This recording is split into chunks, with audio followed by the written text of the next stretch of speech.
মেনে নিল। সুবহানাল্লাহ।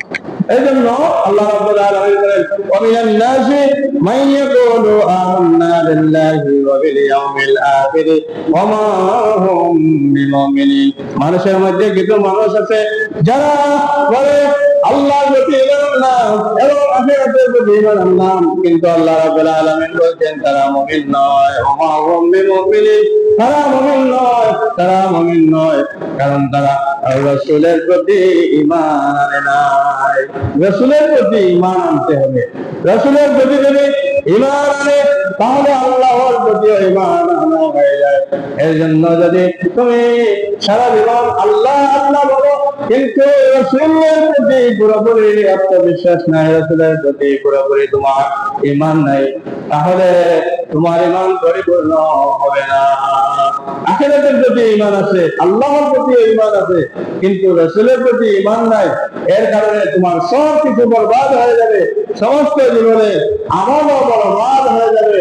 এর জন্য রাসূল সাল্লাল্লাহু আলাইহি ওয়াসাল্লামের প্রতি পরিপূর্ণ ঈমান আনতে হবে এবং রাসূল সাল্লাল্লাহু আলাইহি ওয়াসাল্লামের সুন্নাতকে মান্য করতে হবে। তারা বলে যে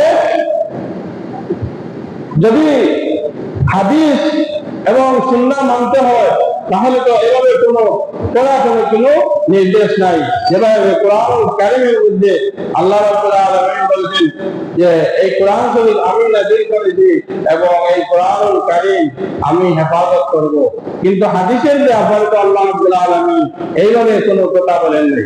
কোরআনুল কারীমের মধ্যে আল্লাহ রাব্বুল আলামিন বলেছেন, ইন্না নাহনু নাযালনা যিকরা ওয়া ইন্না লাহু লাহাফিজুন। এই কোরআনুল কারীম আমি নাযিল করেছি, এই কোরআনুল কারীম আমি হেফাজত করব।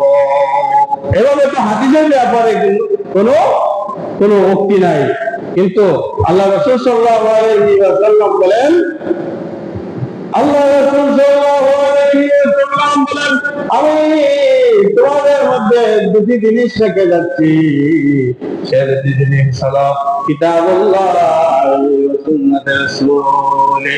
যদি তোমাদের মধ্যে আমি এই দুটি জিনিস রেখে যাচ্ছি,